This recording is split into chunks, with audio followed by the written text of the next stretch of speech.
रूप पाहता लोचने सुख धामे हो सारने सुख धामे हो सारने सुख धामे हो सारने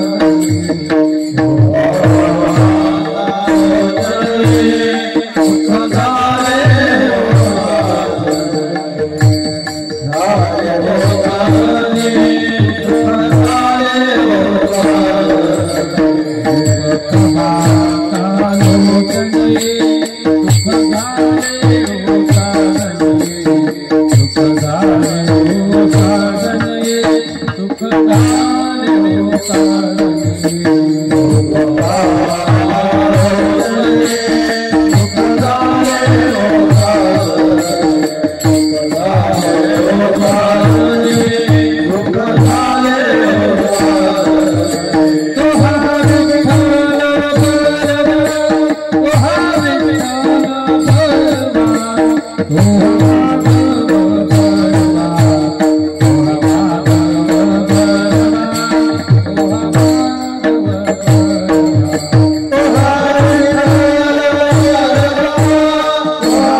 रस घे काढा तेरे पीडा वारे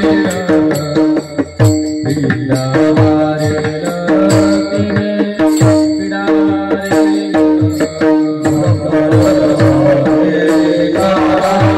तेरे पीडा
ब्रह्मरस घे काढा तिने पिढा वारेल, ब्रह्मरस घे काढा, ब्रह्मरस घे काढा तिने पिढा वारेल. पथ्य नाम विठोबाचे अनेक वाचेन सेवे, भवरोगा ऐसे जाय, भवरोगा ऐसे जाय अनेक काय क्षुल्लके. पथ्य नाम विठोबाचे अनेक वाचेन सेवे. तुका म्हणे नव्हे बाधा, तुका म्हणे नव्हे बाधा अनेक कदा भूतांची. पथ्य नाम विठोबाचे अनेक वाचेन सेवे. जयति जगति माया यश काया धवते, वचन रचनमेकं केवलं चाकलयो. ध्रुवपदमपि यातो यत्कृपातो ध्रुवोऽयं, सकलकुशलपात्रं ब्रह्मपुत्रं नतास्मि.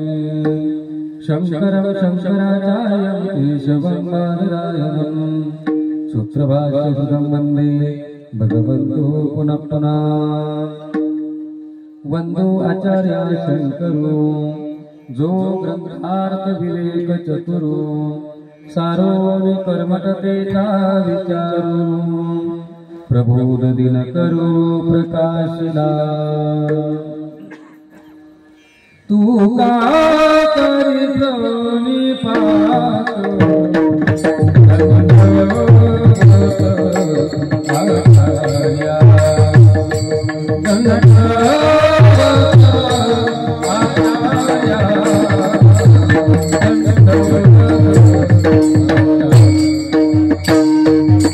Oh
विलोकितो येन समाधिराजः वैराग्यवन्तं सुविचारयुक्तं नमामि जोगं शिरसा गुरुन्तं सोनपन्त दधामुनि जनतया मामा ऐष्य बोलती नामे शंकर शुभकरानि संगजो संगती पुण्यनगरीचा पुण्यभूमीचा मोती खरा शोभतो ऐशा संतवरा शुभकरा दांडेकरा वंदितो जयांचे केली स्मरण होय सकळ विद्यांचे अधिकरण हेची वंदू श्रीचरण श्री गुरूंचे ते नमस्कार मी आता हृदय हे आपुले चौफाळुनिया भले वरे बैसव पाहुले श्री गुरूंचे ते नमस्कार मी आता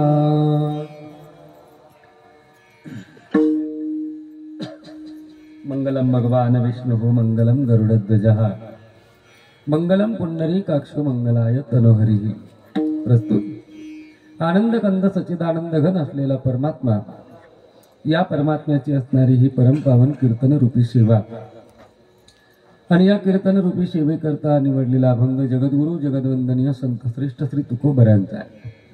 जगद्गुरु संत श्रेष्ठ श्री तुकाराम महाराज या अभंगाच्या द्वारे आपल्या सर्वांना एका प्रकारचा काढ्याचा उपदेश करतात। आपल्याला एक प्रकारचं औषध सांगतायत। प्रत्येक यज्ञावत जीवमात्राच्या मागे एक पिढा लागलेली आहे आणि त्या पिढीचं जर निरसन करायचं असेल दुःख लागलेलं आहे। एक प्रत्येकाला एक प्रकारचं दुःख आहे, एक प्रकारचा त्रास आहे, एक प्रकारची वेदना आहे की ज्या दुःखामुळे त्या ठिकाणी मनुष्य अत्यंत दुःखी आहे। तुकोबराय म्हणतात तुम्हाला जर तुमचं संपूर्ण दुःख जर निवृत्त करायचं असेल तर दुःख निवृत्त करण्याकरता मी तुम्हाला एक औषध सांगतो। काय औषध आहे? ब्रह्मरस घी काढा। ब्रह्मरस नावाचा एक प्रकारचा काढा आहे आणि तो काढा तुम्ही सर्वजण घ्या। ब्रह्मरस घी काढा त्याने काय होईल? तेने पिढा वारेल किंवा जेने पिढा वारेल त्याने त्या ठिकाणी तुमच्या पिढीचा निरसन होईल, तुमचं दुःख त्या ठिकाणी दूर होऊन जाईल, तुमची जी काही व्याधी आहे ती व्याधी सर्व निवृत्त होऊन जाईल।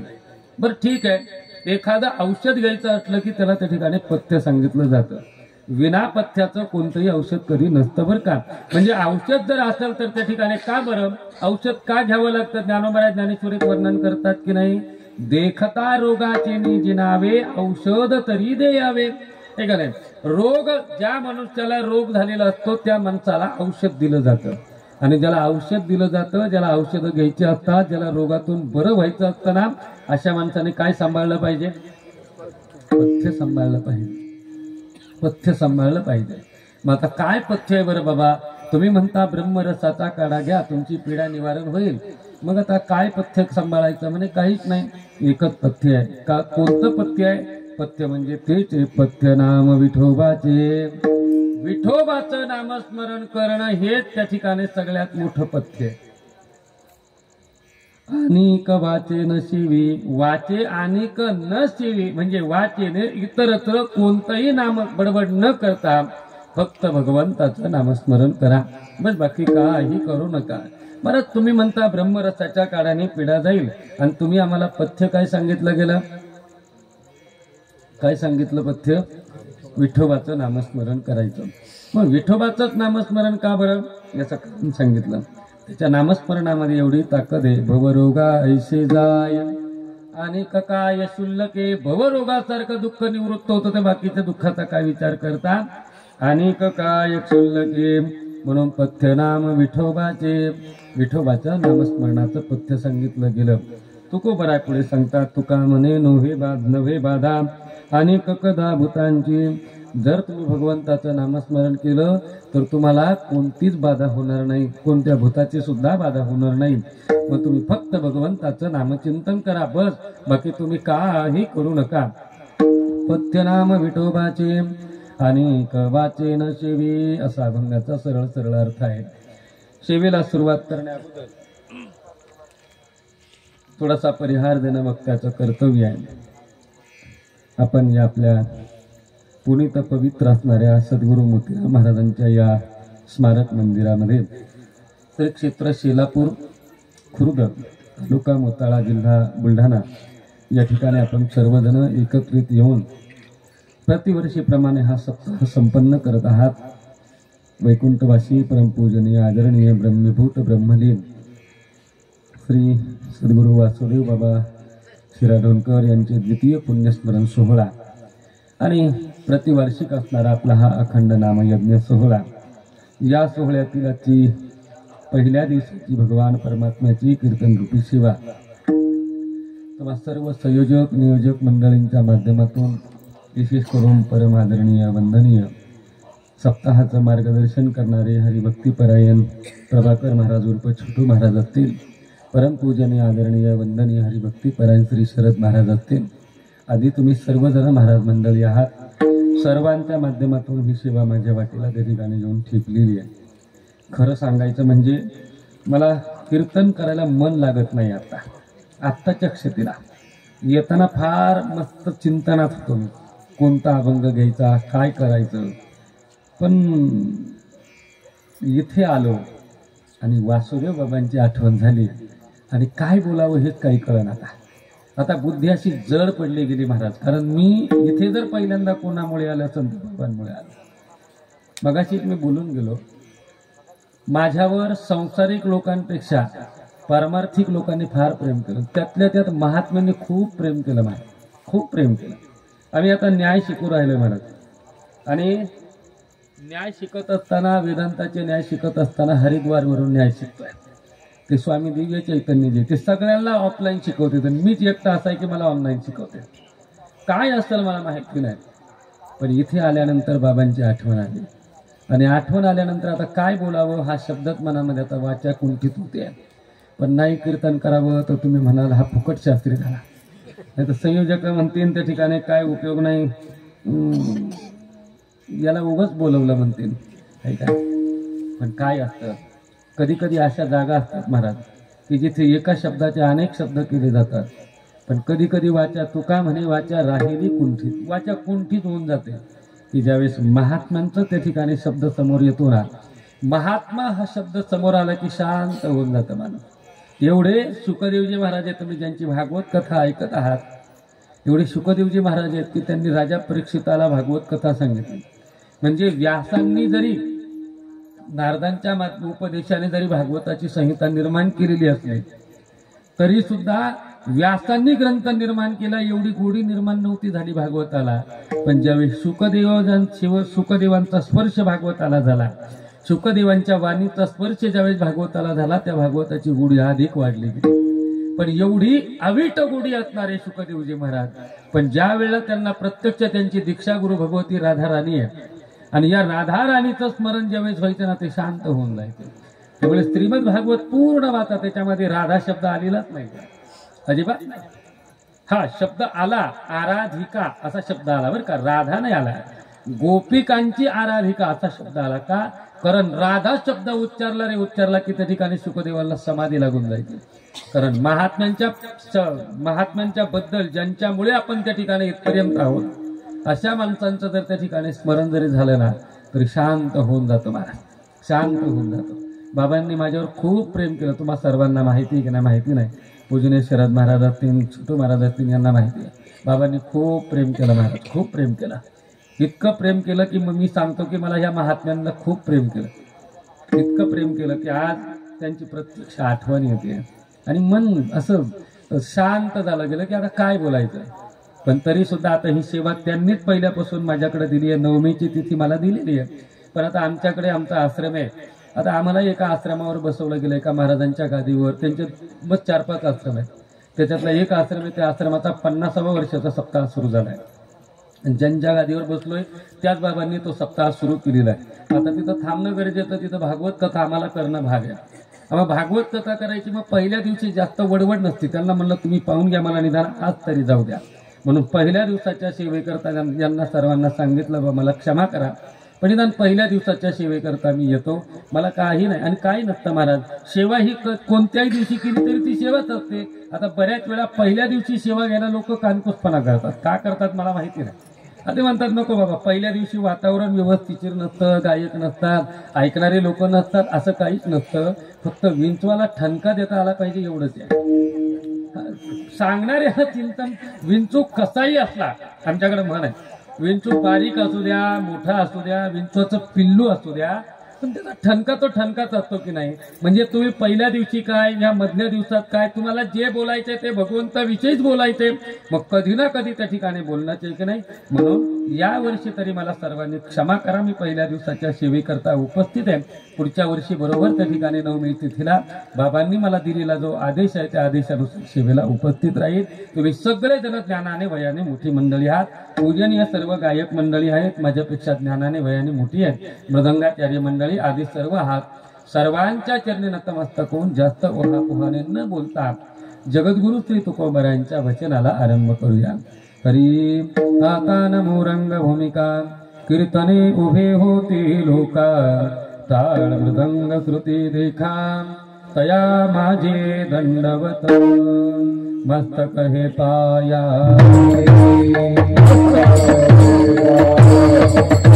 मस्तक हे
किल शक्तिधर स्वधाम्ना अन्यांश्रवणात्वगादीन् प्राणान्नमो भगवते पुरुषाय तुभ्यं. ब्रह्मरस घे काढा, ब्रह्मरस घे काढा, तिने पिढा वारेल, पथ्यनाम विठोबाची अनेक वाचेन शिवी. प्रस्तुत प्रसंगी आजच्या या सेवेकरता जगद्गुरु संत श्रेष्ठ तुकोबरांचा सेवेकरता अभंग निवडलेला आहे. जगद्गुरु तुकोबरा आपल्या सर्वांना एक प्रकारचं औषध सर्वांना सांगतायत. तुम्ही ब्रह्मरसाचा काढा घ्या, ब्रह्मरस घे काढा, तिने पिढा वारेल, पिढा तुमची वारली जाईल. बघा, आपण सर्वजण मनुष्याच्या योनीला जन्माला आलो ना, असं आहे. माणसाने कधी पण मोकळं बसलं नाही पाहिजे. ऐका बरं का, आता मी मोकळं बोलणार आहे. मला वेदांत नाही सांगायला आवडत. आता प्रक्रियांनी जास्त सांगायला लागलं का गुदगुल्या होतात. आता जे फळावर जिथं जे चालतं तिथं सांगितलेलं योग्य राहतं.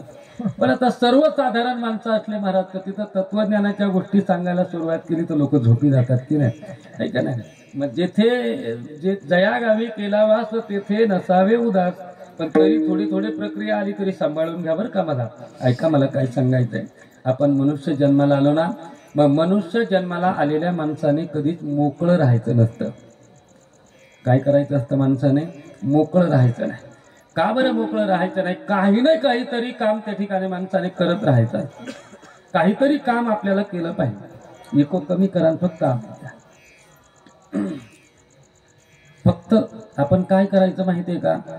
याचे आवाज नाही येत, थोडे वाढवा फक्त. आपण काय करायचं माहिती आहे का? मोकळं राहायचं नाही. माणसाला काही ना काहीतरी काम असलं पाहिजे. कारण माणसाचं मन जर एखाद्या कामामध्ये गुंतलं तर ते काम त्या ठिकाणी व्यवस्थिशीर होतं. मन गुंतलं पाहिजे, मन कशात तरी रमलं पाहिजे, मनाला काहीतरी त्या ठिकाणी अवलंबन नाम विषय काहीतरी असला पाहिजे मनाला, तर जमतं. कारण मोकळं मन जे असतं की नाही, म्हण आहे आपल्याकडे, रिकामे मन शैतानाचे घर, आमच्याकडे म्हण आहे. ज्याचं मन मोकळं असतं ना, ज्याच्या मनाला काही विषय नसतात, ते काहीच करत नाही ना, ते शैतानाचं घर असतं. म्हणून काहीतरी उद्योग केला पाहिजे. मग काहीतरी उद्योग करायचा म्हणजे नेमका काय उद्योग करायचा? काहीतरी काम करायचं म्हणजे नेमकं काय काम करायचं?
काम मनी जपी राम राम. माणसाने काय करायचं, मग काय काम करायचं? करी हेची काम. करी हे काम जर म्हटले असते तर मग नसतं जमलं. मग हेची म्हणजे चकार लागला गेला. चकार कधी लागला जातो? ज्या वेळेस एखादी गोष्ट निश्चयपूर्वक सांगायची असते त्यावेळेस चकार लागला जातो, आहे का नाही? म्हणजे जसं आपल्याला एखाद्या माणसाला आपण कोणाकडे तरी गेलेलं आहे, आपल्याला कोणीतरी माणूस भेटला आणि तिथं दुसरा कोणीतरी आला आणि त्यांनी सांगितलं, महाराज तुम्ही आमच्या घरी आले पाहिजे. तुम्ही शब्द ऐकताय ना, तुम्ही आमच्या घरी आले पाहिजे. परत दुसरा त्याच्या शेजारचा म्हणतो, तो नाही महाराज तुम्ही आमच्या घरी आलेच पाहिजे. आता दोघं म्हणतात, एक म्हणतो आलेच पाहिजे आणि एक म्हणतो आलेच पाहिजे, आहे का नाही? एक तो परत तो काय म्हणतो, नाही महाराज तुम्ही आमच्या घरी आले म्हणजे आले पाहिजे, ऐका. आणि तो म्हणतो, नाही महाराज तुम्ही आमच्या घरी आले म्हणजे आलेच पाहिजे. आता हे आल्याचा फार मोठा घोटाळा आहे महाराज. एखादी पत्रिकेत लिहिलं होतं म्हणे, काही नाही हे पहा लग्नाला नक्की यायचं बरं का, तुम्ही लग्नाला आले पाहिजेत. काय शब्द वापरला तुम्ही? लग्नाला आले पाहिजेत. त्यांनी काहीच नाही, पोतं भरत आलं घेऊन गेला महाराज लग्नाला. तुम्हाला नाही कळालं का? जाऊ दे, झोप घ्या थोडी चांगली. ऐका मला काय सांगायचंय, लग्नाला आले पाहिजेत का? आले म्हणजे अद्रक नाही ना. ऐका मला काय सांगायचंय, बघा आलेच पाहिजे. जिथे चकार लागला जातो ना तिथे त्या ठिकाणी कोणतं तरी महत्वाचं आहे. नाही महाराज तुम्ही आले, चकार लागला जातो. तसं करी हेची काम. हेची म्हणजे काय? बाकीचं कोणतंच काम करू नको, हेच काम कर. कारण आपण जे काम करतो ना, ते कामाचा जर आपण विचार केला तर या कामाचा विचार करत असताना आतापर्यंत जे काम केले त्या कामाने शीन वाढत गेलं. तुम्ही विचार करा, आपण आतापर्यंत जे काम करायला लागलो ते काम करत करत करत उलट शीन वाढला गेला. किती शीन वाढला बरं? खरं सांगा. आपण आपला विचार करा. आपण ज्यावेळेस त्या ठिकाणी एकांतात असतो ना त्यावेळेस आपण विचार करायचा की आपण आतापर्यंत जे करत होतो एवढा डोक्याला त्रास माणसाच्या व्हायला लागला. कशामुळे व्हायला लागला? खरं सांगा, कशामुळे व्हायला लागला? आपला व्याप, आपली उपाधी, आपला उपव्याप आपण वाढवला. लोकांनी नाही वाढवला. लोक नाही कोणत्या गोष्टीला कारणीभूत महाराज, आपणच आपल्या मोठेपणाला कारणीभूत आहे. आपल्यालाच मोठं व्हायची हौस आहे. आपल्यालाच त्या ठिकाणी कोणीतरी ह भप म्हटलं पाहिजे. आपल्यालाच कोणीतरी प पु गु असं काही शब्द असतात की नाही, परमपूज्य गुरुवर्य, आपल्यालाच कोणीतरी हे म्हटलं पाहिजे. आणि त्याच्याकरताच उलाढाल चालू आहे आपली सगळी, त्याच्याकरताच चालू आहे. मग आता हे आपणच वाढवतो, बरोबर आहे की नाही? मग आपण वाढवल्याच्या नंतर आपल्या डोक्यामागं उपद्व्याप वाढला रे वाढला, आपल्याला बाकीचं कोणती गोष्ट सुधरत नाही. कारण संसाराचं कोणतंही काम करा ते कधीच परिपूर्ण होत नाही, कधीच होत नाही. का परिपूर्ण होत नाही? कारण तो संसार मुळात नाही. एक अजातवादाच्या दृष्टीने विचार करा आणि एक भौतिक दृष्टीने विचार केला. ज्या संसाराला आपण पूर्ण करण्याचा प्रयत्न करतोय तो संसार अजूनपर्यंत कोणाचाही पूर्ण झालेला नाही. कधी झालाय का कोणाचा पूर्ण संसार? नाही. आतापर्यंत कोणाचाही संसार पूर्ण झाला नाही. मग करायचं असेल तर काहीतरी काम केलं पाहिजे. मग काय काम केलं पाहिजे? भगवंताचं नामस्मरण हेच त्या ठिकाणी काम केलं पाहिजे. करी हेच काम. महाराजांनी प्रमाण दिलं ना, योग्य प्रमाण दिलं. काय काम करा? हेच काम करा की भगवंताचं रामाचं नामस्मरण करा. का बरं देवाचंच नामस्मरणाचा काम असलं पाहिजे? दुसरं काही काम नाही का? अहो, भगवंताचं नामस्मरण करणं हे काम आहे का भगवंताचं नामस्मरण करणं ही साधन आहे? असं जर कोणी म्हणाल तर भगवंताचं नामस्मरण करणं साधन आहे. मग तुम्ही काम काम असा शब्द का वापरता? तुम्ही का बरं भगवंताच्या नामस्मरणाला नामस्मरण हे म्हणता? तुम्ही काम शब्द वापरला गेला की तुम्ही हेच काम करा, भगवंताचं नामस्मरण करा. त्याचं कारण असं आहे की मनुष्याला काहीतरी त्या ठिकाणी असं काम मिळालं पाहिजे की जे काम अत्यंत सुलभ असेल, जे काम अत्यंत सोपं असेल. मी अगदी सोपं तुम्हा सर्वांच्या समोर प्रश्न विचारतो. मला सरळ सांगा, आपण आता सर्व जरा गृहस्थी माणसं आहोत. पूजनीय ज्येष्ठ महाराज मंडळी आहेत, थोडीशी क्षमा करा. मला खरं खरं सांगा, संसार करणं सोपं आहे का परमार्थ करणं सोपं आहे? बोला ना. मी थांबतो, मी आराम करतो थोड्या वेळ. मला सांगा. मी सोपं बोलतोय ना, मी प्रक्रिया वेदांताची कोणती सांगत नाही ना. सरळ सरळ माझा प्रश्न आहे, संसार करणं सोपं आहे का परमार्थ करणं सोपं आहे? तुम्ही सगळे संन्यासी आहेत. मी विचार, मला काही कोणाचं घर माहिती नाही ना बाबा. मला एवढंच संस्थांचं एवढंच माहिती आहे. सांगा ना, संसार बरं तुम्ही संसार करत नाहीत का? हा म्हणायचं नाही म्हणा. सरळ आहे ना. संसार करतो की नाही आपण? करतो. बरं परमार्थ करतो की नाही आपण? करतो. मग काय करणं अवघड आहे, संसार का परमार्थ? परमार्थ करणं अवघड आहे आणि संसार करणं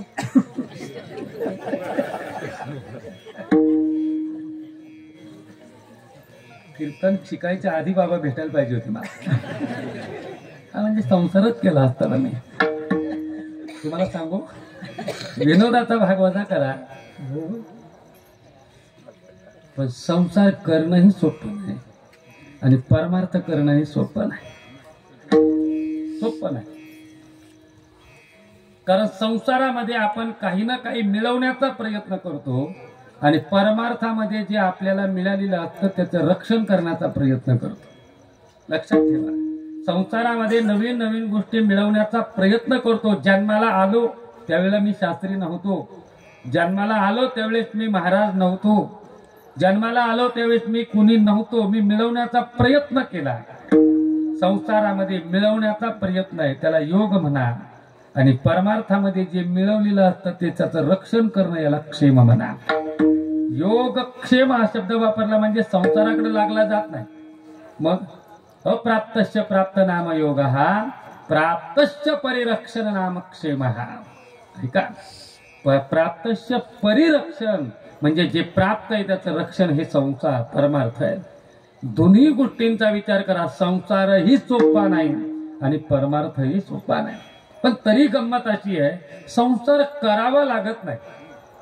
ऐका बरं का, आता परत वेगळं बोलतोय मी थोडंसं. ऐका, संसार करावा लागत नाही, संसार आपोआप होतो. करावा लागतो तो परमार्थ. वाक्य लक्षात ठेवा. संसार करावा लागत नाही, संसार आपोआप होणार आहे.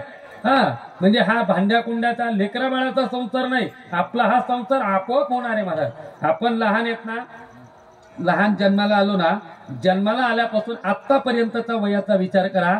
अशी कोणती गोळी खाल्ली की जी गोळी खाल्ल्यानंतर तुम्ही 1 वर्षानंतर 2 वर्षाचे झाले? सरळ आहे का नाही? हे वेदांताच्या प्रक्रियेमध्ये आमच्या मोडतं, पण मी सोपं बोलतो. अशी कोणती गोळी जी गोळी खाल्ली 1 वर्षाची नंतर 2 वर्षाचे लगेच झाले? अशी कोणती गोळी औषध खाल्लं की जे औषधाने डायरेक्ट 5 वर्षाचे झाले? अशी कोणती गोळी खाल्ली पुरुष मंडळींनी की त्यांना दाढी यायला लागली, मिशा यायला लागल्या? अशी कोणती गोळी? त्यांच्याजवळ प्रौढत्वाला अजिबात नाही. हे आपोआप होत आहे. हे काय आहे? हे आपोआप होणार आहे. आणि जर करायचं जर काय संत परमार्थ करावा लागेल. करावा लागेल, त्याच्याशिवाय नाही. तुम्ही संसार हा आपोआप होणार आहे, पण परमार्थ आपोआप होणारा नाही. म्हणून तर साधू संतांनी आपल्याला संसार करायला लावला का परमार्थ? बोला ना. करा रे बापा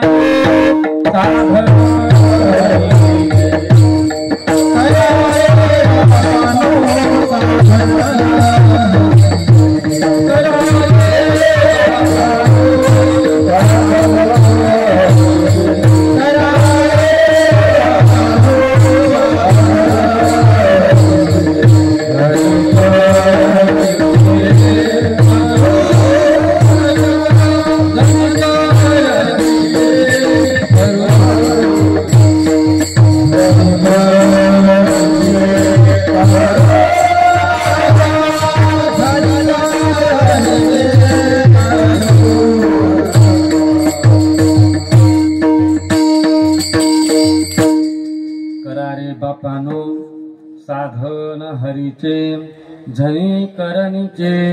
बाकीचं कोणतं करू नका. तुम्हाला जर करायचं असेल ना साधन, तर परमार्थ हेच खरं साधन करा. परमार्थ हा आपल्याला करावा लागणार आहे. का बरं माहितीये का?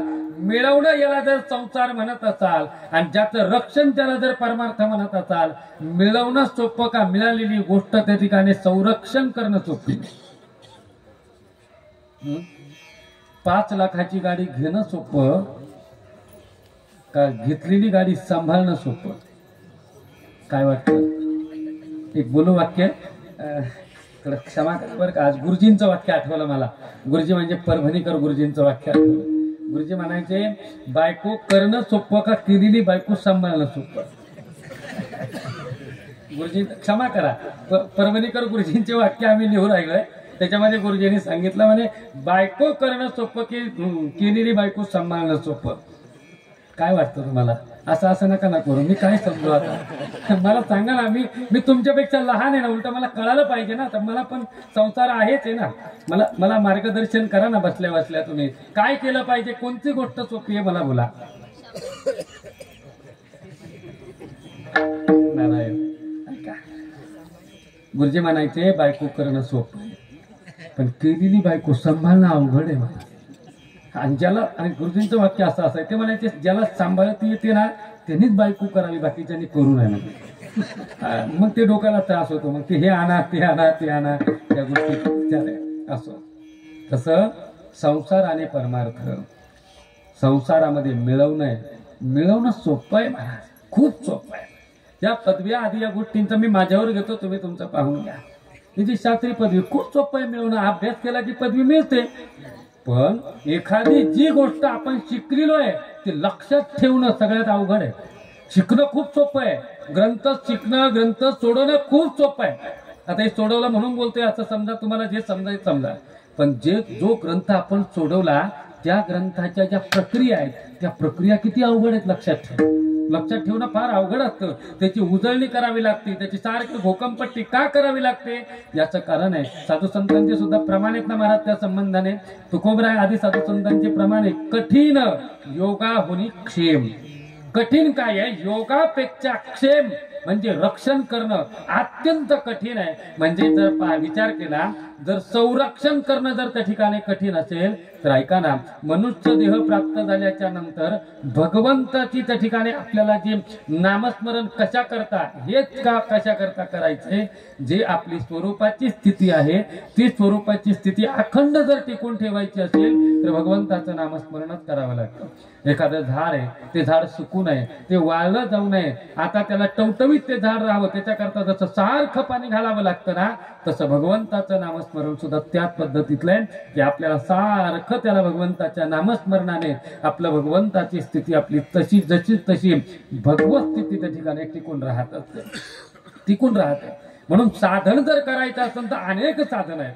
किती साधनांचा विचार सांगितला शास्त्राने, अनेक प्रकारचा आहे. निळोबा एका गवळणीमध्ये वर्णन करतात, नाना साधनाच्या केल्या खटप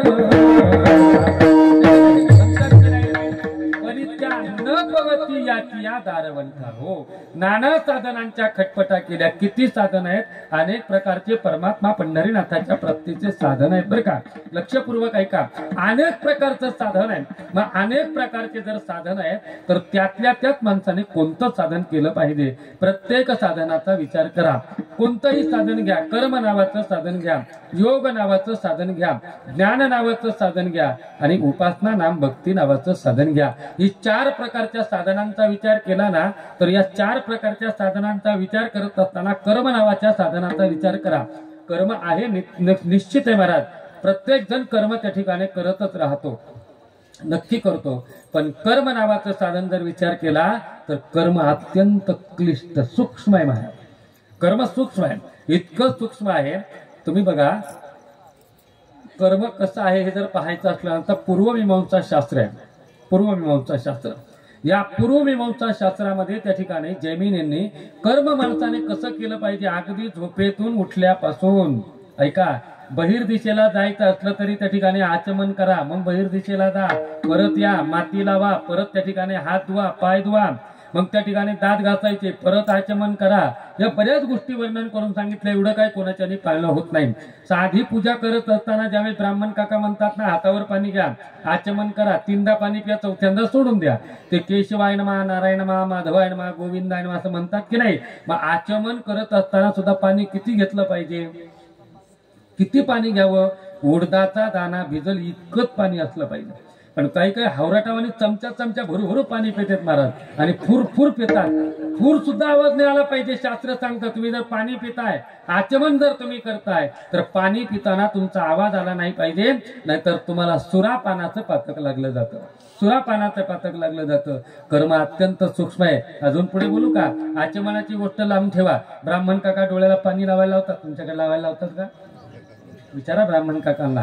डोळ्याला पाणी लावायला लावतात का? पाणी लावायला लावतात, डोळ्याला पाणी लावणं गरजेचं असतं. ऐका, म्हणजे दृष्टीची शुद्धी असते. असो, डोळ्याला पाणी लावत असताना सुद्धा पाणी, हे जे 2 बोट असतात हे 2 बोट आहेत. ऐका ना, आता मला काय ब्राह्मणाचे कर्म आता सध्या मी करत नाही, पण मला माहिती आहे ना म्हणून सांगतो. ती जे 2 बोट आहे की नाही, ते बोट पूर्ण लोक अशी इथपर्यंत बुडवतात पाण्यामध्ये, ते जमत नाही. मग काय केलं पाहिजे, फक्त हा जो तळवा हाताचा असतो की नाही एवढाच पाण्याला स्पर्श करून हे करायचं असतं. कारण आपल्या नखांमध्ये एवढा दोष असतो की नख जर पाण्यामध्ये बुडलं गेलं तर मग मात्र त्या ठिकाणी ते पाणी दूषित होत असतं. एवढं कर्म त्या ठिकाणी सूक्ष्म आहे महाराज, एवढं कर्म त्या ठिकाणी सूक्ष्म आहे. कर्माने निश्चित अंतःकरणाची शुद्धी होईल, नक्की होईल, पण ते कर्म तशा पद्धतीतलं केलं पाहिजे. नंतर कर्मापेक्षा कर्म मार्ग, नंतर दुसरा मार्ग सांगितला योग मार्ग. योग मार्ग तरी सांगवा सामान्य आहे का? योगाची या वाटा जे निघाली गा सुभटा, तया दुःखाची या वाटा भागाला केलो का लोहाची येचने, का बोचरिया पडती खाणे. ज्ञानोबरा म्हणतात कठीण आहे. काय कठीण आहे? योग याग विधीने नोंदेसी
कशी काय सिद्धी होईल?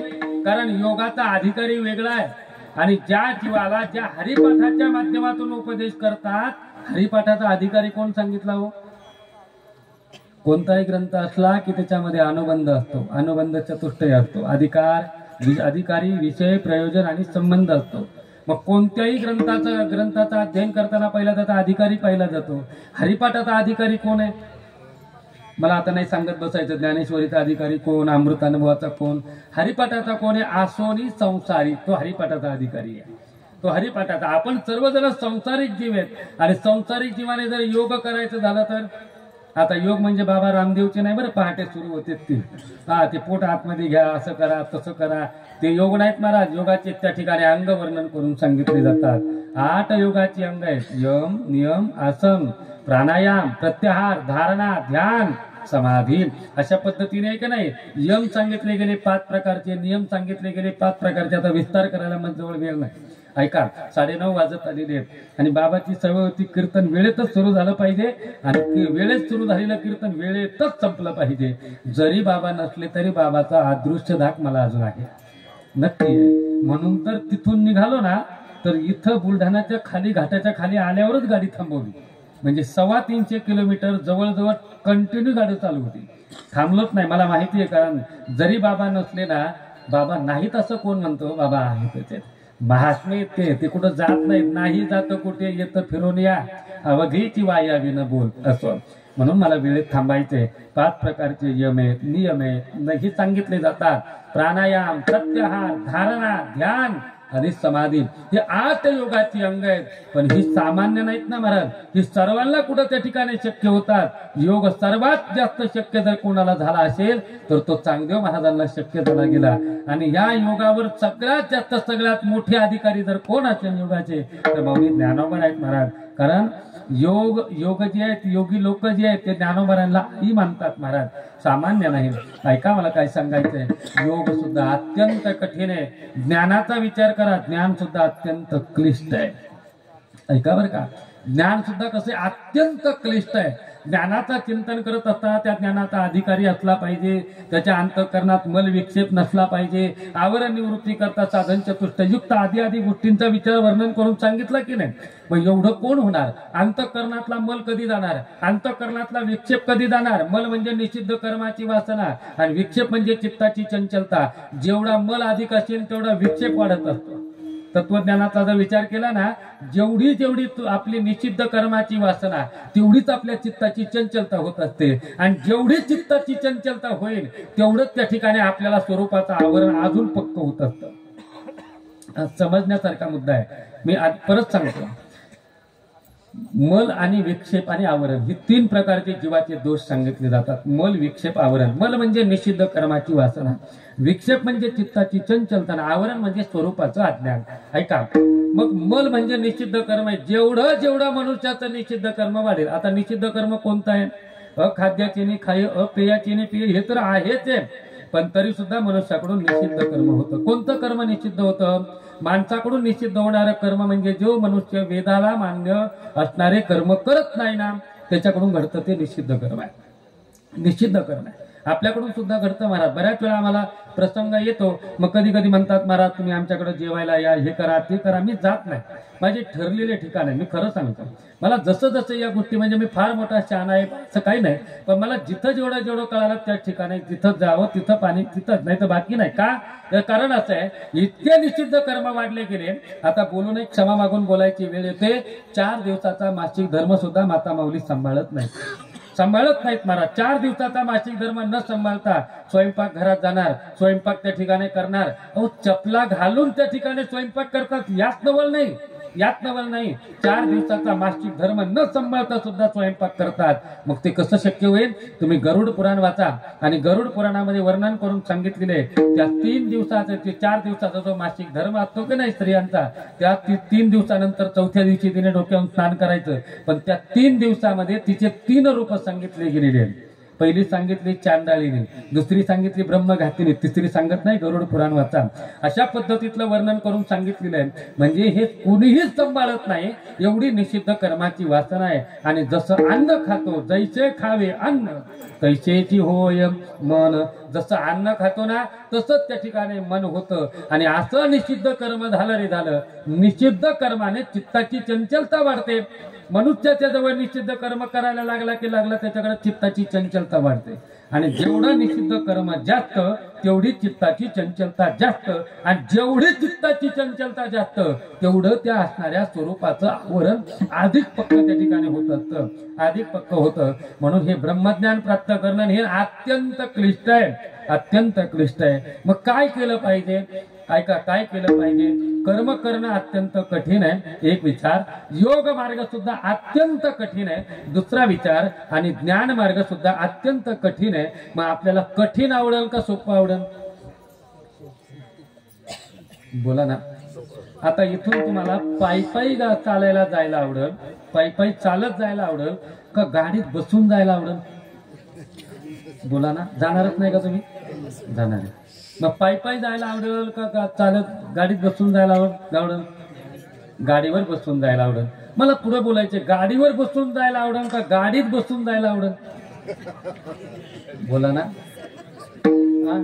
गाडीत बसून जायला आवडेल. मी सांगतो, मला माहिती आहे तुम्हाला काय आवडेल ते. आता ऐका, गाडीत बसून जायला मला अजून विचारायचंय, गाडीत बसून जायला आवडेल का हवेत असं तरंगून जायला आवडेल? सरळ हवेत तरंगून जायला मस्त हवा लागेल, तरंगून जायला आवडेल. अजून पुढे बोलू का? हवेत तरंगून जायला आवडेल का इथं डोळे झाकून घरात बस निघा डोळे उघडायला आवडेल? म्हणजे इथं डोळे झाकायचे आणि डोळे उघडले की घरात तुम्ही. काय आवडेल तुम्हाला? हो, जीवाचा स्वभाव आहे सुलभ बहुता गोड वाटे, अवघड कोणी न करे सांगता. सुलभ बहुता गोड वाटे. ही साधू संतांना माहिती होतं म्हणून त्यांनी सांगितलं, स्वल्प वाटे चला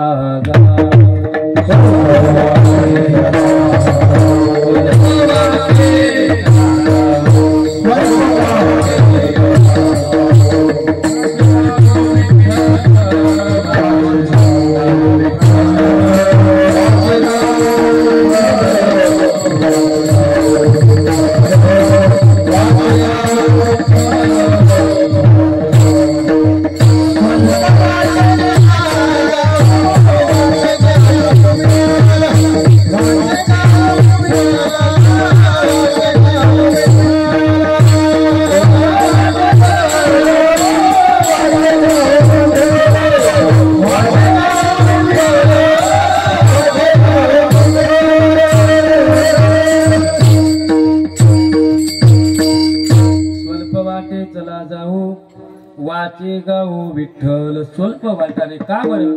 कारण साधू संतांनी सुद्धा कोडोनिया वाटा सूक्ष्म दुस्तर केला राजभार चाली ऐसा. कर्म सूक्ष्म आहे, योग मार्ग दुस्तर आहे.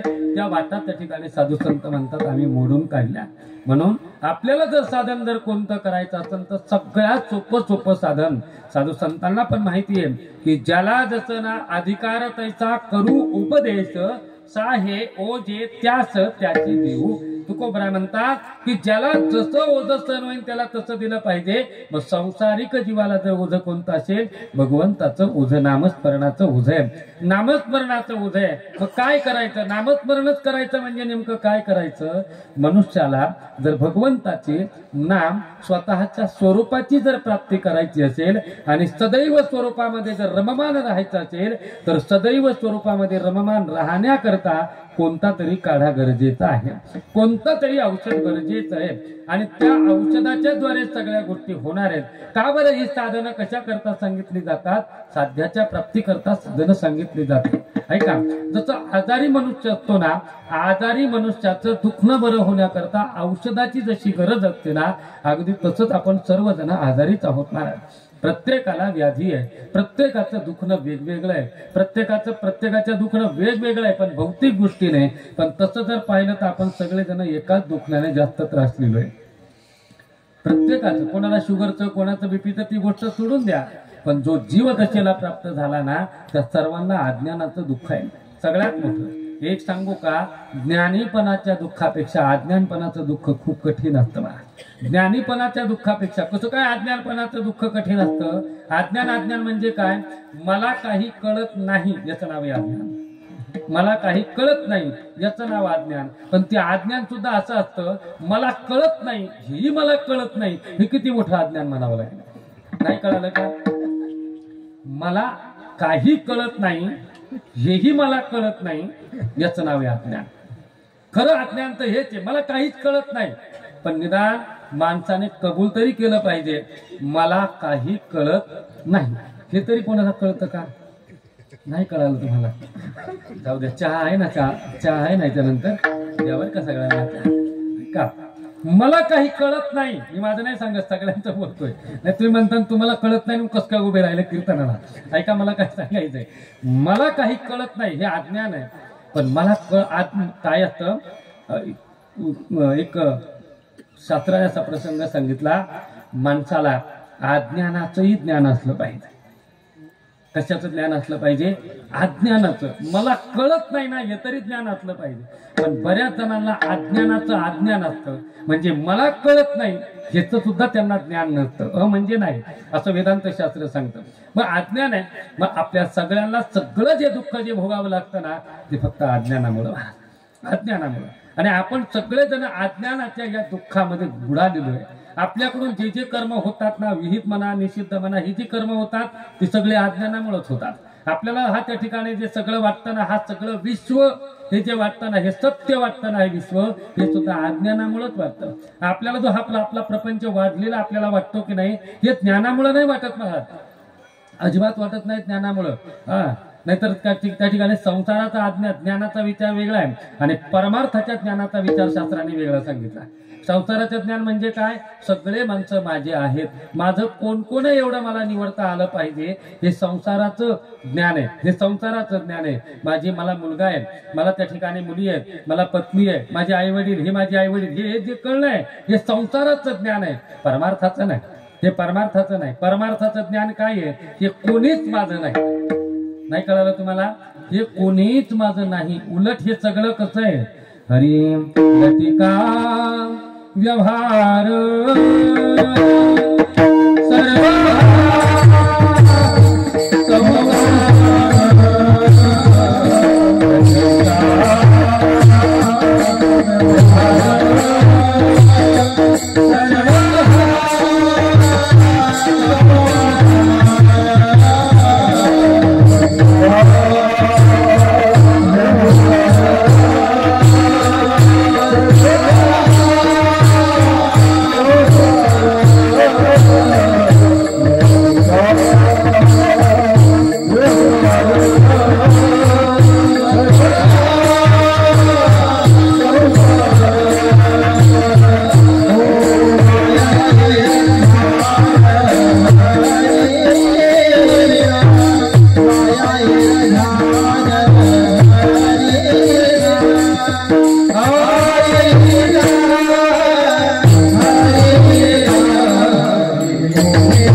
लटिका व्यवहार सर्व हा संसार, सर्व व्यवहार हा संसार सगळा लटका आहे, म्हणजे खोटा आहे. मग खरं ज्ञान परमार्थाचं नेमकं काय आहे? हे सगळं माझं नाही. पण हे सगळं माझं का प्रचितीला येतं? तर अज्ञानामुळे. मग सगळ्यात मोठं अज्ञान आहे की नाही? अज्ञान हेच सगळ्यात मोठं दुःख आहे. आणि याच अज्ञानाला साधू संत पीडा असा शब्द वापरतात. ऐकताय तुम्ही सर्वजण? याच अज्ञानाला काय वापरतात? पीडा शब्द वापरतात. मग पीडेची निवृत्ती करायची, पीडा गेली पाहिजे. ऐका, लटिके ते फेडा तुका म्हणे जाय पीडा. पीडा जाईल, पण काय केलं पाहिजे? लटक गेलं पाहिजे.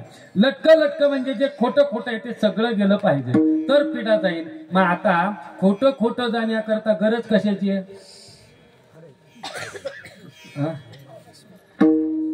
तुम्ही काही टेन्शन मध्ये येत नाही.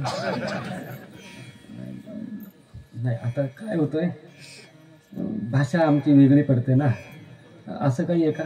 नाही ना. खरं सांगू का, डोकं चालत नाही माझं आज बोलायला.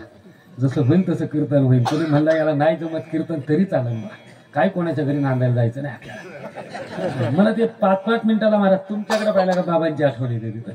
ऐका निदान तुम्ही तरी मला साथ द्या, तुम्ही तरी माझ्या भावना थोड्याशा जाणून घ्या का मला काय सांगायचंय. जे लटकं आहे ते खोटं आहे आणि ते खोटं आपल्याला काय करतं, त्रास देतं. बरोबर आहे की नाही. लटीके ते फेडा तुका म्हणे जाय पिढा. मग पिढा माणसाची त्या ठिकाणी काय होईल, निघून जाईल. आता लटकं म्हणजे काय अर्थ केला आपण. लटकं म्हणजे तुम्ही असं विसरता म्हणूनच कीर्तन करा अभंग बदलते. हा चिंतन तेच राहतं, फक्त अभंग बदलते. असं करू नका. लटकं शब्दाचा अर्थ काय होतं, लटकं म्हणजे खोटं खोटं. मग खोटं खोटं जर केलं पाहिजे त्याच्याकरता काय आलं पाहिजे, खोटं जाण्याकरता गरज कशाची आहे. हा सोपं करतो, अंधार जाण्याकरता गरज कशाची आहे. बरोबर आहे का नाही. प्रकाशाची गरज आहे की नाही. अंधार जाण्याकरता प्रकाशाची गरज आहे. मग आता अंधार जाण्याकरता प्रकाशाची गरज आहे. प्रकाश आला म्हणजे प्रकाश काय हातामध्ये काठी घेऊन येतो का, म्हणजे तो काय आपल्या नावाकरता प्रकाश नाही बरं का. हे का नाही. सूर्य रात्री, आता रात्रीचा अंधार आहे, उद्या सकाळी सूर्योदय होणार आहे का नाही आपल्याकडं, आहे का नाही, होणार की नाही, शाश्वतीपूर्वक होणार आहे. कोणत्या दिशेला, पूर्व दिशेला. म्हणजे आमच्याकडे पूर्व दिशेलाच आहे. ऐका ज्ञानोबरायांचं प्रमाण द्यायचंय म्हणून बोलतो. पूर्व दिशेचे राऊळी. ज्ञानोबराय काय म्हणतात, सूर्य कुठं उगवतो, पूर्व दिशेला. मग पूर्व दिशेला उगवलेला जो त्या ठिकाणी सूर्य आहे तो सूर्य काय हातात काठी घेऊन येतो का, चल आता तू त्या ठिकाणी थांबायचं नाही, संध्याकाळी ये, अरे असं सूर्य म्हणतो का, नाही म्हणत महाराज. मग काय होतं, सूर्याचा उदय झाला रे झाला, काय होतं मग, अंधार निवृत्त होतो.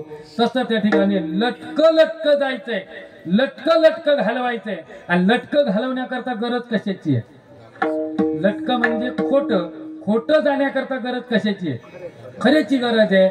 मग खऱ्याची जर गरज असेल, खरं म्हणजे जर सत्य असेल आणि खऱ्याची जर गरज असेल तर या जगामध्ये खरं काय आहे, सत्य साच खरे.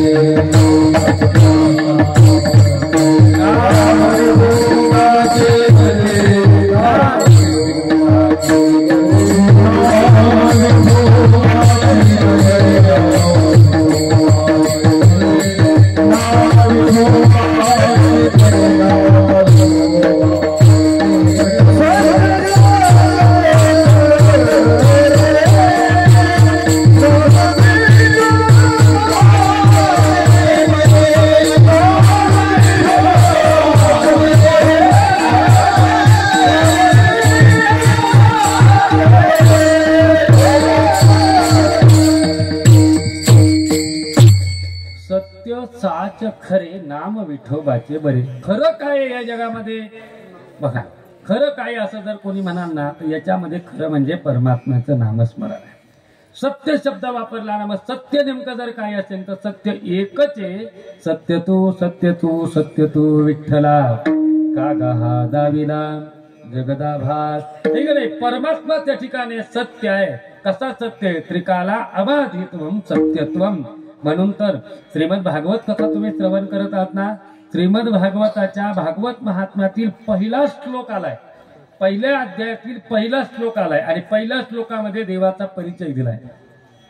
काय श्लोक आहे, तुम्ही आदरणीय श्याम महाराज दसरखेडकर यांच्या माध्यमातून भागवत कथा ऐकताय ना, पहिला श्लोक आला त्याच्यामध्ये देवाचा परिचय दिलाय, स्वरूपाचा परिचय. तसे 4 गोष्टींचा परिचय त्याच्यामध्ये आहे. त्याच्यामध्ये पहिला स्वरूपाचा परिचय आहे, नंतर कार्याचा परिचय, नंतर स्वभावाचा परिचय आणि नंतर नावाचा परिचय. या 4 गोष्टींनी परिचय दिला. पण स्वरूपाचा परिचय काय दिला, सच्चिदानंद रूपाय विश्वोत्पत्त्यादि हेतवे तापत्रय विनाशाय श्रीकृष्णाय वयं नमः. काय सांगितलं, स्वरूपाचा परिचय सांगितला. काय परिचय स्वरूपाचा, सच्चिदानंद रूपाय. सच्चिद आनंद हे देवाचं स्वरूप आहे. विश्वोत्पत्त्यादि हेतवे, विश्वाची उत्पत्ती करणं हे त्याचं कार्य आहे. तापत्रय विनाशाय हा त्याचा स्वभाव आहे आणि श्रीकृष्ण हे त्याचं नाम. स्वरूपाचा परिचय दिला, सत्य आहे का नाही, सच्चिद आणि आनंद हे त्याचं स्वरूप दिलेलं आहे का नाही. मग ऐका, सच्चिद आनंद याच्यातलं, आता देवाचं नाव जर खरं आहे तर ते सत्य तत्व आहे. खोटं खोटं जाण्याकरता गरज कशाची आहे, खऱ्याची गरज आहे. मग सत्य तत्व जर काय असेल, एक वेळेस तुकोबऱ्या म्हणतात, तुका म्हणे तूची खरा येर वावोगा पसारा. देवा तूच खरा आहे. मग आता खोटं खोटं म्हणजे पिढा जाऊन द्यायची ना, पिढा म्हणजेच त्या ठिकाणी लटक आहे ना, लटक म्हणजेच खोटं आहे ना. मग खोटं जर आपल्याला जाऊन द्यायचं असेल तर खऱ्याची गरज आहे. भगवंताचं नामही खरं आहे आणि भगवंताच्या नामस्मरणानंतर प्राप्त होणारी जी ब्राह्मी अवस्था आहे ती ब्राह्मी अवस्था सुद्धा त्या ठिकाणी खरी आहे. ब्रह्मतत्वाचा विचार केला तर ब्रह्मतत्व कसं आहे, सत्य आहे महाराज. ब्रह्मतत्व या जगाचा विचार करा, ब्रह्मतत्वच सत्य आहे. मग जर खोटं खोटं जर जाऊन द्यायचं असेल आणि खरं खरं जर येऊन द्यायचं असेल तर खरं काय आहे, एक तर भगवंताचं नाम आहे आणि दुसरं परमात्म्याचं स्वरूप आहे. मग आता ऐका, लटक जर जाऊन द्यायचं आणि खरं येऊन द्यायचं तर मग आता तुम्हाला जर तुमची पीडा निवृत्त करायची, तुम्हाला जर तुमचं दुःख निवृत्त करायचं तर तुम्हाला औषधाची गरज आहे. मग कोणाला औषध दिलं जातं, जो रोगी आहे त्या रोग्याला औषध द्यावं. मग रोग्याला औषध देताना कोणतं औषध सांगितलं गेलं, हरी ब्रह्मरस घे काढा, ब्रह्मरस घे काढा, ब्रह्मरस घे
वाटत असेल तर तुम्ही एक प्रकारचा काढा घ्या. कोणता काढा घ्या, ब्रह्मरस घे काढा, तेने पीडा वारेल. तुमचं पीडा म्हणजे दुःख तुमचं निवृत्त होईल. ऐका, आणि कोणता काढा घ्यायला लावला, ब्रह्मरसाचा. आता मला सांगा, याच्यामध्ये वदतो व्याघात दोषाची लक्षणं आली बरं का. वदतो व्याघात दोषाची लक्षणं म्हणजे काय, विचार करा. वदतो व्याघात दोषाची लक्षणं सांगितली गेली. काय सांगितली, मुखमे जीवानास्ते ब्रह्मचारी चमे पिता, माता तू वैधव्यम पुत्रहीन पितामहा. आता एखादा मनुष्य आहे आणि तो मनुष्य काय करतोय की, आता वदतो व्याघात दोषाची लक्षण आहे बरं का. मराठीत त्याचा अर्थ जर करायचा झाला, आपणच आपल्या बोलण्याचं खंडन करणं म्हणजे वदतो व्याघात दोषाचं लक्षण आहे. ऐका, आपणच आपल्या बोलण्याचं कसं काय खंडन. एक माणूस सगळ्यांना मोठ्याने ओढून सांगत होता, माझ्या तोंडात जीभ नाही. कळालं, मुखमे जीवा नास्ती न असती म्हणजे माझ्या तोंडात जीभ नाही. आता तोंडात जीभ नाही हे बोलून सांगता येतं का, घरी जाऊन प्रयत्न करून पहा. इथं नका करू, उगा वेगळा आवाज निघायचा, लोकांना वेगळंच ऐकायला यायचं. ऐका, मुखमे जीवा नास्ती एवढंच पहा. म्हणजे जीभ तोंडात नाही तरी म्हणतो माझ्या तोंडात जीभ नाही, असं म्हणता येतं का. स्वतःच्याच बोलण्याने स्वतःचं खंडन. तसं तुकोबराय सुद्धा स्वतःच्याच बोलण्याने स्वतःचं खंडन करतात. काय म्हणतात, ब्रह्मरस घे काढा, ब्रह्मरसाचा काढा. अरे ब्रह्मरसाचा कसं काय काढा घेता येईल, मला सांगा. काढा तयार केला जातो, ज्या वस्तूचा तयार केला जातो त्या वस्तूला आकार असतो का, त्या वस्तूला आकार नसतो, एवढं तरी सांगा. तुम्हाला आवळ्याचा काढा तयार करायचा आहे का नाही, मग ते एकत्रित औषधी एकत्रित केल्या जातात, ते चांगलं उकळवलं जातं, त्याचं जो रस आहे तो रस त्याच्यामध्ये अर्क उतरला की तो काढा तयार होतो. मग वस्तूचं, ज्या वस्तूंचा काढा तुम्हाला तयार केला जातो त्या वस्तू म्हणजे डोळ्याने दिसतात का, त्या वस्तू डोळ्याने दिसत नाहीत. कोणत्या गोष्टींचा काढा तुम्ही कराल, जी वस्तू तुम्हाला डोळ्याने दिसते त्याच वस्तूचा काढा करता येईल, पण जी वस्तू तुम्हाला डोळ्याने दिसतच नाही तिचा कसं काय काढा कराल तुम्ही? तुकोबरे म्हणतात ब्रह्मरसाचा काढा घ्या. आता ब्रह्मच दिसत नाही तर ब्रह्माचा रस कुठून दिसायचा? नाही कळालं? ब्रह्म दिसतं का हो डोळ्याला? रंग नाही, रूप नाही, नाही वर्ण छाया, निराकार निर्गुण तुची रघुराया. म्हणजे ब्रह्म डोळ्याने दिसत नाही तर ब्रह्माचा रस कधी दिसायचा? आणि कोणता काढा घ्या म्हणतात? बोला ना, कोणता काढा घ्या म्हणतात? ब्रह्मरस घे काढा आणि तेने पिढा वारेल. म्हणजे पिढा म्हणजे खोटं, लटक, दुःख देणार ते तुमचं जाईल आणि तुम्ही याला सत्य म्हणता. अरे पण ते डोळ्याने दिसतच नाही ना. ब्रह्मरस जरी घ्यायचा असला तरी कसं काय घेता येईल? ब्रह्मरसाची गोडी कोणी घेतली का आतापर्यंत? आतापर्यंत बरेच रस पाहिले असतील, काहींनी घेतले असतील. नाही कळालं का? जाऊ द्या. काय मी सोपं बोलायला जातोय पण मला काही जास्त सोपं येत नाहीये. बरेच प्रकारचे रस आहेत, है का नाही? आता ज्ञानोबरांनी ज्ञानेश्वरीमध्ये नवरसी भरवी सागरू, 9 रसांचं वर्णन केलं गेलंय. असू दे, ते रसाचं नाही सांगायचं. आंबट रस, है का नाही, तिखट रस, असे हे रस सांगितलेत ना. खारट, तुरट, आंबट, कडवट, ही जी रसाची प्रकार सांगितलीत ना, असे बरेच रस पाहिले. पण ब्रह्मरस कोणी पाहिला का? नाही पाहिला. का नाही पाहिला? कारण ब्रह्मरसाची गोडी अजून कोणी चाखलेली नाही. कारण ब्रह्मरसाची गोडी कोणालाही चाखता येते का हो? नाही चाखता येत. ब्रह्मरसाची गोडी त्यालाच चाखता येईल. कोणाला? तुकोबरांच्या प्रमाणात सांगू, वासना निमा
तयाशी फावली. कोणाची फावली?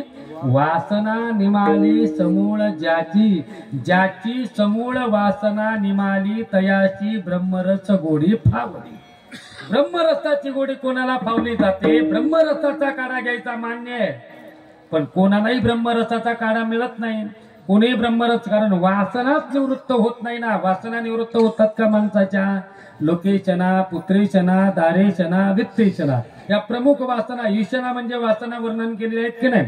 ऐका, ज्या वासना निर्माण केली आहेत की नाही. 7वा भागवताचा 7वा स्कंद आहे. 7व्या स्कंदाला काय नाव दिलेलं आहे?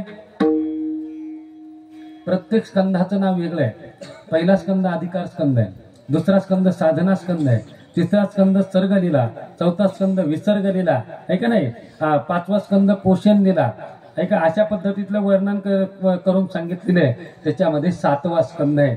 7व्या स्कंदाला उती लिला वर्णन केलेलं आहे. उती म्हणजे वासना.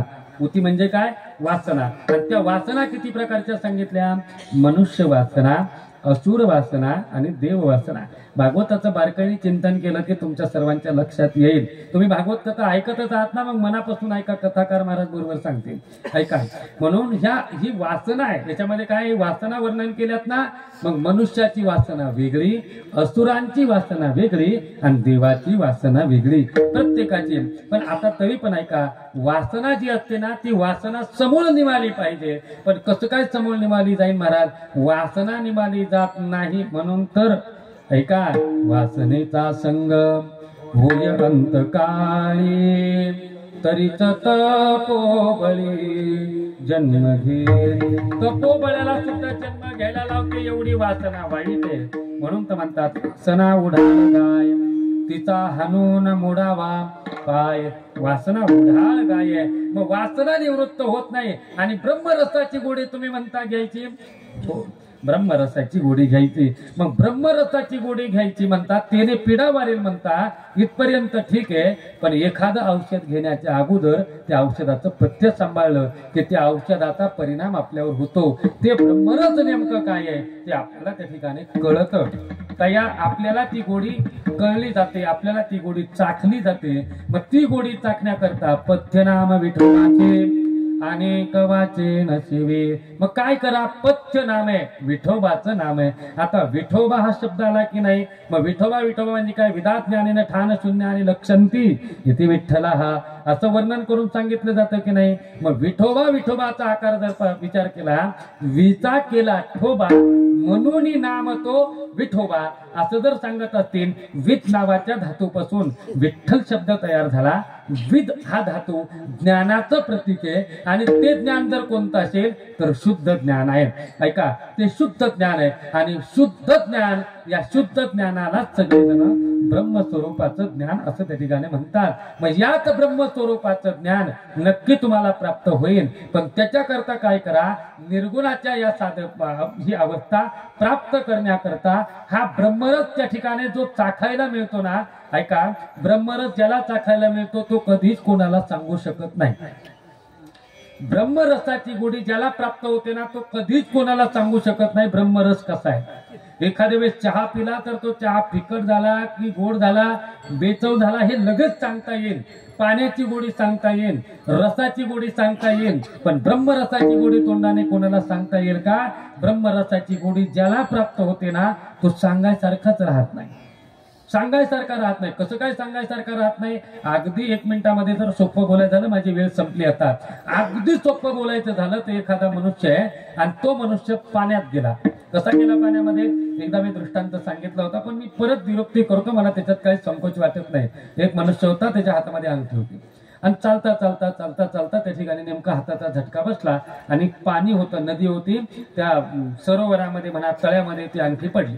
याला पोहता येत नाही. तो एक जण माणसाला बोलवलं, म्हणजे इकडे तुला पोहता येतं म्हणे. पोहता येतं, आतमध्ये जा आणि माझी अंगठी काढून आण. पण ज्या वेळेला तुला अंगठी पहिल्यांदा दिसेल, अंगठी हातात आली रे आली की पहिलं मला आवाज दे, मला अंगठी सापडली म्हणून. मी जागे आहात ना? काय सांगितलं त्याने? अंगठी मला सापडली हे मला त्या ठिकाणी पहिला आवाज दे. आता त्या माणसाने पाण्यात उडी मारली. पाण्यात उडी मारलेल्या माणसाला अंगठी सापडली पोहता पोहता. आता त्याने त्याच्यातून सांगायला सुरुवात केली, मला अंगठी सापडली. काय वाटतं? पाण्यात गेल्याच्या नंतर बोलता तरी येतं का हो? नाही बोलता येत. का बोलता येत नाही बरं? नाका तोंडात पाणी जाऊन मरायची शक्यता असते की नाही? हा, तसं ब्रह्मरस असायचे महाराज. बोले ना बोलू दे ना, ते बोलतही नाही आणि ते बोलू पण येत नाही. त्याच्याविषयी बोलायला जर गेलं, वेद जाणू गेला तो पुढे मौनावरला. वेद जाणू गेला पुढे मौनावर. शब्द प्रमाणे ना, मला प्रबळ प्रमाण म्हणजे शब्द प्रमाण वेद आहे. पण वेद सुद्धा त्या ठिकाणी बोलू शकत नाही. का बोलत नाही? त्याच्याविषयी तुका म्हणे वाचा राहिले कुंठित. वाचा कुंठित राहत असते की नाही, मग त्याच्याविषयी बोलता येत नाही. त्याच्याविषयी बोलता येत नाही, ते प्राप्त झाल्यानंतर कोणाला सांगता सुद्धा येत नाही. म्हणून काय आहे, त्याचा फक्त अनुभव घ्यायचा असतो. त्या रसाचा फक्त अनुभव घ्यायचा आणि तो अनुभव तुम्ही घेऊ शकता. ब्रह्मरस घेई काढा म्हणजे त्या ब्रह्मरसाचा तुम्ही अनुभव घ्या. ब्रह्मरसाचा जो काढा आहे त्याचा अनुभव तुम्ही घ्या. काढा शब्दाचा अर्थ आहे ते सगळं प्राश एकत्रित करणं, तोही काढा आहे. पण ब्रह्मरस घेई काढा म्हणजे ब्रह्मरसाचा तुम्ही अनुभव घ्या. म्हणजे तेने पिढा तुम्ही वारेल, पिढा तुमची वारली जाईल. त्याच्याकरता काय करा, पथ्यनाम विठोबाचे आणि कवाचे नसेबी विठोबा रखुमा.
यथामत अवकाश परमात्मा पंढरीनाथाच्या चरणी, सद्गुरुनाथांच्या चरणी, वैकुंठवासी गुरुवर्य बाबांच्या चरणी सेवा समर्पित करून सेवेला विराम देतो. संयोजकांनी परमात्म्याची सेवा करण्याची संधी प्राप्त करून दिली, त्यांचे धन्यवाद. वारकरी महाराज मंडळांनी खूप सुंदरपैकी साथ दिली, त्यांचेही मनापासून धन्यवाद करतो. तुम्ही सर्वांनी शांत मनाने परमात्म्याचं चिंतन श्रवण केलं, तुम्हा सर्वांचे धन्यवाद करून या ठिकाणी थांबतो. माझ्या 1-2 सूचना आहेत, तेवढ्या सूचना सांगून मी या ठिकाणी थांबतो. आता आपल्या सप्ताहातच आमच्या नामदेवच्या आश्रमाचा 50वा वर्षा सप्ताह येतोय.